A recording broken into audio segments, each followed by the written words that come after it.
What's happening, Gooners? Welcome back to Distant Gooner TV, the home for Arsenal fans across the UK and around the globe. Your voice matters. Your voice matters just as much as anybody inside the Emirates. And this is it, people. This is the one we've been waiting for. PSG, Tuesday night. This is what we've dreamed about, talked about in group chats. Arsenal versus Paris Saint-Germain. Champions League semi-final, first leg. It does not get much bigger than this. So whether you're watching in Lagos, Leeds, Lahore or Los Angeles, we're all part of one red and white army. And this channel, it's built for you, the fan who may not have a season ticket but bleeds Arsenal through and through. In this preview, as always, we'll be looking at the team form for both teams. We'll be looking at the key tactical battles, where this game can be won or lost. Fingers crossed that doesn't happen. And as always, my starting 11 for the game and my predictions. It's our chance to etch our name into Europe's elite. Does it get much bigger than this? So buzzing for this game. Let's have it.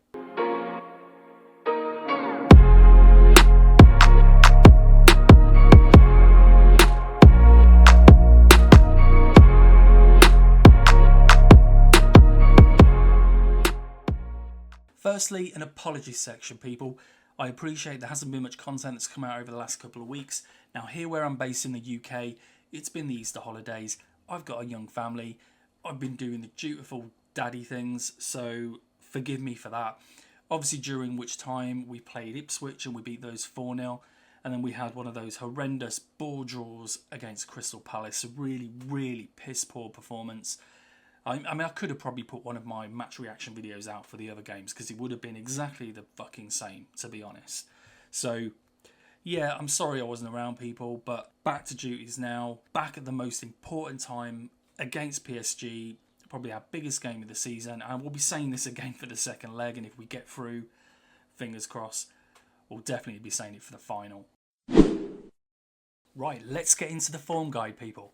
And looking at Arsenal first, so last 5 games, of course, the main one that stands out is the magnificent performance in the last leg of the Champions League against Real Madrid. So we beat those 3-0 at home, as we know, with those 2 fucking phenomenal free kicks from Declan Rice. We then followed that up with a draw against Brentford, another ball draw, as we discussed. Then that magnificent night in the Bernabeu. Can we just surpass it, though, in this semi-final? Please, just praying that we can just put on an even better performance in this game. And then we followed it up with the game against Ipswich, 4-0, and that was pretty much a procession. It was a fantastic performance, to be fair, but yeah, Ipswich, who are now relegated, were pretty dire, and we control. I've never seen a game controlled so much by us. It was ridiculous. It could have been way more than 4. Saka was outstanding, absolutely outstanding. He suffered that horrendous tackle where the guy from Ipswich got sent off, and thank God he seems to be okay off the back of that. Could you imagine had that resulted in another long-term injury for Saka? Oh my God, we'd have been hunting down this guy from Ipswich. It was a shocker, absolutely shocking tackle. Yeah, and then we followed it up with the game against Crystal Palace, another draw. We now know that Liverpool have won the league. Congratulations to them, by the way, fully deserved. But I think for a long time the players have known this, and the focus has been pretty much on the Champions League. So it's no surprise when it's come back to the league, outside of the Ipswich game, the games have pretty much been dull 1-1 draws, and we've just been kind of meandering through to the end of the Premier League. But overall, as I say, over the last 5 games, 3 wins, 2 draws, not horrendously bad. Fairly consistent performances from Arsenal, as we would expect. Now, moving on to PSG. Now, we all saw the games against Aston Villa in the last round. And fair play to Aston Villa, to be fair. They played really, really well. And in the end, could have ended up knocking them out. I mean, in the first game, PSG were fantastic. Particularly at their home ground. They're really, really good. So they beat Villa 3-1 in the first leg. And of course, that put a bit of pressure on. That last gasp goal from PSG, really, that taking that 2-0 advantage back to Villa Park, I think probably killed the tie here. I think had it been 2-1, this would have been really, really close. But, you know, Aston Villa pushed them right to the end anyway. It was 3-2. Now, we saw the threat that we'll talk about in a bit in that game of PSG, not only from their attacking players, but from their fullbacks. Fantastic, fantastic attacking fullbacks that they've got. But they've had a mixed bag, you know, a bit like us, I guess. Their focus has been on the Champions League, albeit they lost that game at Villa Park. Definitely showing their defensive frailties, which we need to capitalise on in this game. They then followed that up with a win versus Lahore, a draw against Nantes, and also a loss to Nice in the last game, 3-1 surprisingly at home. So I think it's been a mixed bag, but like us, they're focusing on the Champions League clearly. But unlike us, they do concede goals, and you know, this is where we can really get on top of them, and hopefully in this first leg do the business. Of course, the big team news for Arsenal is the fact that Thomas Partey was suspended following that yellow card that he picked up in the Bernabeu late on. That was so frustrating, and there is no doubt that he will be a big miss. I'm a massive fan of Thomas Partey. He's had a fantastic season. I appreciate that through his Arsenal career, he hasn't always been available, but when he has been, and particularly this season, he's just been fantastic, and as far as I'm concerned, well worthy of a new contract. And I really hope that the reports are correct and we're trying to get that done, especially with the fact that Jorginho's out. It's even more of a miss because, of course, we've got a natural replacement with Jorginho. We've also got a natural replacement with Declan Rice, but of course, we're going to miss his forward burst if he falls back into that sixth position, which I fully expect him to do, and we know he's capable, well capable of doing that job. And of course that opens up the door for Mikel Merino to step back into an 8 role. Now, whether he does this or not, I think he probably will, again because of a lack of options. But it'd be interesting to see if he does put him back in there and then potentially push Trossard into that false 9 position, which he's been playing him a lot in the league recently. And in all fairness to the miserable bastard, he's been doing pretty well up front. Can't knock him. He scored some really good goals. We need a big performance, though. If he does play in this game, we really need a big performance in Europe from this guy. And of course, we've got the long-term absentees of Calafiori, Kai Havertz, Gabriel Jesus, Gabriel, Tommy Yasu. The list goes on, and of course, they're not coming back anytime soon. And there's a lot of leadership there, a lot of leadership that we're missing in that first team picture. And it's not ideal, but this squad has, to be fair, shown time and time again this season how they've adapted to the situation and adapted really well. I mean, yes, we haven't necessarily been fighting with Liverpool as much as we would have liked to, but we are still sitting second in the league. We're in the semi-finals of the Champions League. That's some pretty good going, bearing in mind what we've had to deal with this season. Now, PSG, they've won the league, so that's probably why they've kind of backed off a bit in the league. And they haven't had major injuries. They've had a fairly consistent team going. And again, I don't have any news that there's any kind of missing players for this game. I think they're going to go in pretty much with the team that they went in against Aston Villa. So that means the likes of Vitinha, Ruiz in midfield, Marquinhos marshalling the defence. And I think that front three is going to be Dembele, Barcola, and I can't say this name right at all. I have tried so many times, but Kvaratskhelia, something like that. But whatever it is, he is, I think, the key man. I mean, as much as, you know, they've got a plethora of good players, and I've just mentioned a few there with Ruiz, Dembele, but this guy, I mean, I saw him against Liverpool, seen him in the Villa games. He's brilliant with both feet. He glides past players. He is going to be such a threat, whether he's coming in from the left, whether he's coming in from the right. My guess is that he'll be coming in from the left, and therefore Timber will primarily have the role of marshalling him. We know how brilliant Timber has been recently. But again, like all of our players, to be fair, they're going to have the games of their lives. And they can do this, no doubt. We've seen it. We've seen how good Timber is. Yeah, we're going to need him on top performance from him come Tuesday night. Right, let's talk tactics. Because as we know, in games like this, it's not just all about the talent. It's about those little details and getting that right. And the key battles on the pitch and who steps up in these games. Of course, we know Declan Rice is going to be a massive player for Arsenal in this game. He's going to be a key player. I fully expect him to come back into that sixth position instead of Thomas Partey. I hope we don't lose, some of the driving runs forward that we've seen of late from Declan Rice, because that's a massive part of his game. Not only is it a massive part of his game, but I think it's been a massive part of our game. And we have to think back to the Real Madrid game as an example. He was a man of the match in both performances. So, by bringing him back into a six, I hope we don't lose too much of that, let's say. Now, we've seen him thrive in that role before, absolutely no doubt about it. Reading danger, breaking up the play, and giving us a solid base to build from. But against PSG, slick midfield, we know they've got Vitinha, we know they've got Fabian Ruiz buzzing around that midfield. Rice will have to be a shield, but also a springboard for our attacks, like he has been over recent weeks. I feel like he's not just got his typical sort of holding six position to take care of.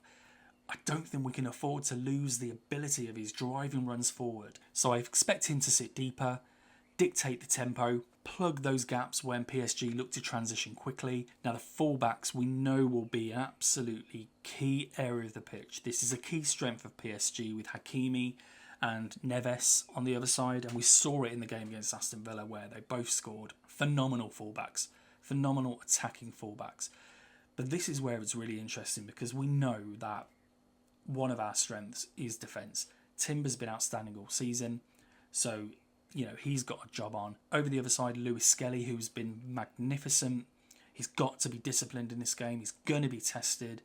But I think where this is really key is that obviously our strengths are out wide. Saka and Martinelli. This is where we can win the game. We know their fullbacks like to go forward, and that is no doubt going to give us spaces down the wing that we need to really capitalise on. Now, I have no doubt Saka will do because he's just world class. Week in, week out, you can almost guarantee that he is going to cause problems for any team, no matter who it is. Martinelli, on the other hand, not as consistent, but certainly of late has been more consistent. So looking for a big performance from him yet again. Saliba versus Dembele. Now we saw Saliba versus Mbappe in the last round, and Saliba just had him in his pocket. Albeit that there was that mistake at the end and he did let Vinicius Jr. get that goal. And of course he did the same in the Crystal Palace game recently. So he cannot afford to make those kind of mistakes and those lapses in concentration in such a vital game. And I don't expect him to. Obviously they know each other's games inside out.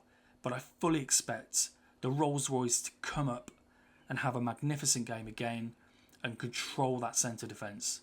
He needs to. Kivior has stepped up, and Saliba, I'm sure, will again. Dembele's got footwork, he's got flair, he's got that unpredictability about his game. But Saliba, we know, is just ice cold.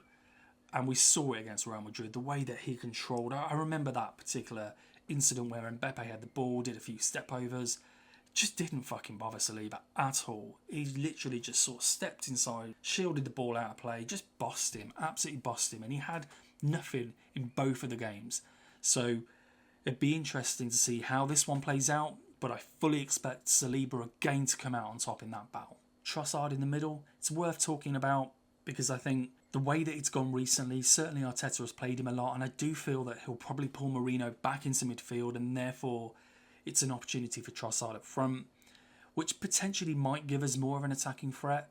We know he's small, he's diminutive, he does create links with Saka, Odegaard and Martinelli on the left. He's got smart movement, clever link-up play, and we've seen him. He's probably one of the best finishers at the club, and we've seen evidence of that recently, and boy, would we love to get one of his goals come Tuesday night. So I think, people, it comes down to discipline in midfield, ruthlessness out wide, and those one-on-one battles all over the pitch. We need to be winning them, and I believe we can, and we will. Now, I've no doubt that their key man, like I've mentioned, is, how do we say it again? Kvaratskhelia?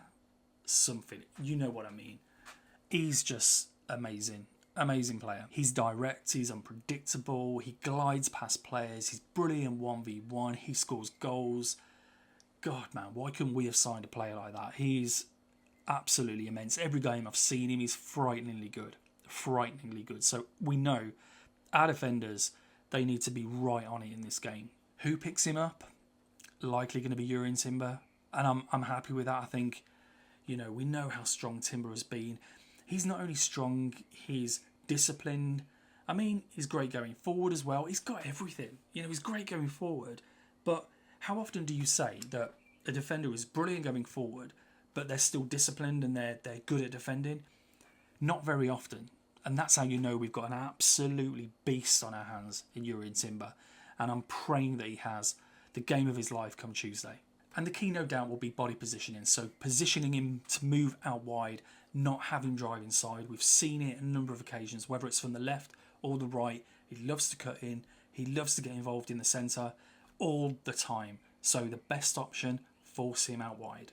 Quick support, so don't leave him isolated. Now we know that whilst we don't want to lose our strengths in terms of the wingers going forward, Saka and Martinelli are two of the best in terms of their disciplined defending and supporting the likes of Timber, Lewis Skelly, particularly Lewis Skelly in this game. Obviously, he's still a youngster. Martinelli does need to be disciplined and make sure that he is supporting Lewis Skelly in this game. And if we keep this guy quiet, he's a massive, massive piece of their attacking jigsaw. And it will nullify a lot of their threat. Those that haven't seen the show before, rather than me predicting a starting 11, which I think most of us could do, to be honest, 9 times out of 10, particularly at the moment with the lack of options, let's say, that we've got in the squad. So what I do is I like to pick what my starting 11 would be. This is where you guys can get involved, people. I'm keen to hear what you guys think, not only of my selection, what would your team lineup be? So let's get into mine now. No surprises at the back. As we would predict, Raya in goal, Saliba and Kivior. Kivior we know has stepped up magnificently recently. He's just been absolutely buzzing. And I know I posted recently about him and said, like, what would you guys want to do? Because let's face it, a season ago, a lot of people were saying that, you know, he had links with a lot of clubs in Italy. A lot of people were saying we should probably cash in on him. But now, you know, the way that he's come into the side, I posed that question recently, and a lot of people were saying that, you know, we'd happily love him as backup. And I fully agree. I think he's done nothing wrong. You know, all defenders make the odd mistakes, like we've seen Saliba recently. But Kivior, overall, I think has been fantastic. Whether he's been covering at full-back, centre-back, he's been brilliant. And particularly at this period now, he's been fantastic. So definitely, he keeps his place in my side. We've talked about Timber coming up against the guy that I can't name. He is just going to have a magnificent game. He normally does. But he really needs to have a brilliant game, and I fully expect him to do it. He's completely solid, good at the back, disciplined, supports Saka going forward. Lewis Skelly on the left. I was thinking, semi-final of Champions League, do we take him out? Do we put a more experienced player in there? But the only real option I'm thinking is you could shuffle Timber over there, you could put White at right back. I'm not sure White's fitness is up to it though at the moment, to be fair. And Tierney as well. It's touch and go with those two. I'm going with Lewis Skelly because, to be fair, he was magnificent again against Real Madrid in the last game, and I fully expect that Arteta will pick him as well. Now, midfield 3, so I've gone with Rice falling back into that number 6 role.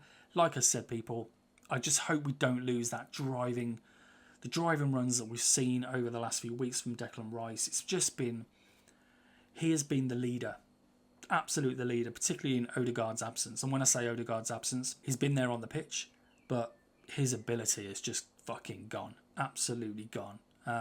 So, again, I put him in the team because he's probably the best options that we've got, but I think he needs to step it up. We need a big game from him. This is a massive, massive game, and he needs to step up. He's one of our bigger players, and he needs to show it. He needs to show it on Tuesday night.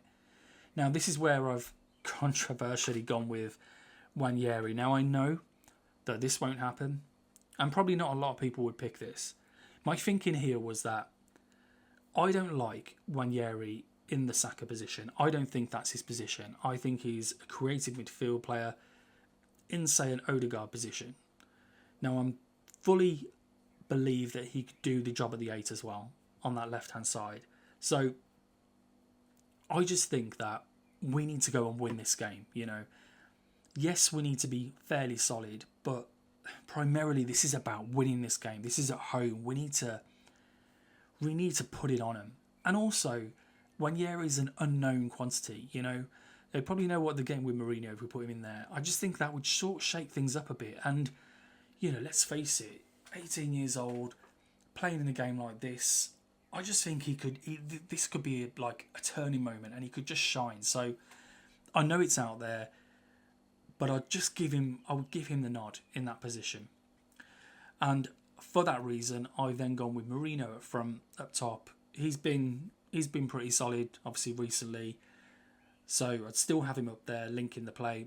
Martinelli on the left, Saka That's where we win the game, people. Martinelli and Saka. Pretty much as always. Let me know what you think. I know the Wanyeri one is controversial, but yeah, I'd be interested to see your take on that and whether you would just stick with Mourinho, having the more experience, and perhaps go with the Trossard up front. But let me know your thoughts, people, in the comments. So my predictions for this game, I believe we win this. I believe this is our time, and I honestly believe we win this. The game against Real Madrid has got to instill a massive amount of confidence. It certainly has in the fan base. And I think that we keep it solid, but we get goals in this game. I don't know what it is, but something's telling me 2-0. I really confidently believe that we can win 2-0.